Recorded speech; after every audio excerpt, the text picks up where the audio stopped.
And now to the third conflict we're tracking, China and its aggression in the South China Sea. It's not new, by the way. It just keeps getting worse with time.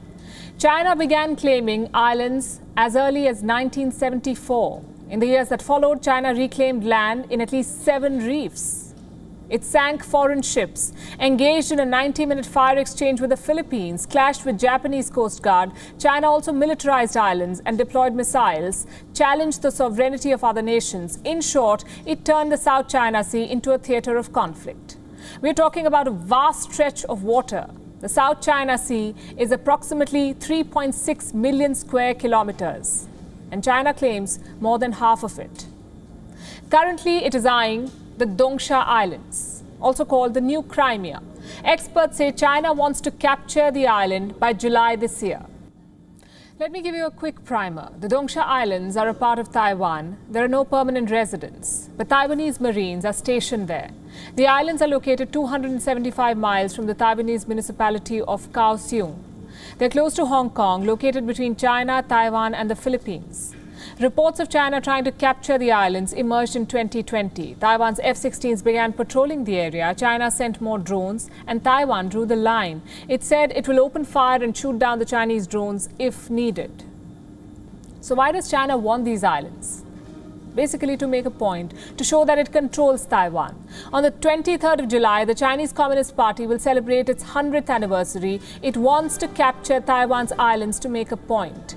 And Dongsha makes for an easy target. You see, it's small, has a flat geography, which means it is hard to defend, plus it is strategically located. As we speak, a Chinese aircraft carrier has entered the South China Sea. The announcement was made by Chinese mouthpiece, the Global Times. The aircraft carrier is called the Liaoning. And it's not alone. China has more than 200 military vessels in this region. This is clear provocation. The response has come from the US. America has stationed aircraft carrier USS Theodore Roosevelt. The flat top was carrying out an exercise in the South China Sea. It was being joined by American assault ship USS Makin Island. There were also destroyers, smaller ships and a cruiser involved. The American ships carried out a drill just a day before the Liaoning decided to pivot towards the South China Sea. Now, are these two developments related? The world says yes, China says no. It's a coincidence, say Chinese experts. If you ask me, I'd say nothing is a coincidence when it comes to China, including the deployments in the South China Sea. They're there by design. Let's go back to the Global Times article.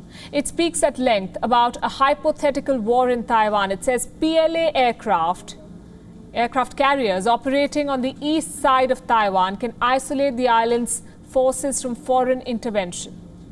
Washington's response to this is clear. Any attempt to alter the status quo will be a serious mistake. Listen to this. We have a commitment to Taiwan under the Taiwan Relations Act, a bipartisan commitment that's existed for many, many years to make sure that Taiwan has the ability to defend itself and to make sure that we're sustaining peace and security in the Western Pacific. We stand behind those commitments. And all I can tell you is it would be a serious mistake for anyone to try to change the existing status quo by force. As we speak, the US and the Philippines have also begun a joint drill. It's called the Balikatan exercises. The last 2 weeks involved 1,700 troops from both the countries and will focus on the readiness to respond to crisis. The crisis, of course, is China.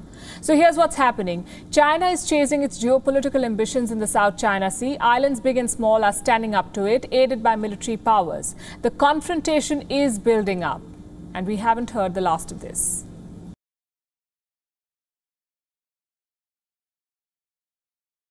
WION is now available in your country. Download the app now and get all the news on the move.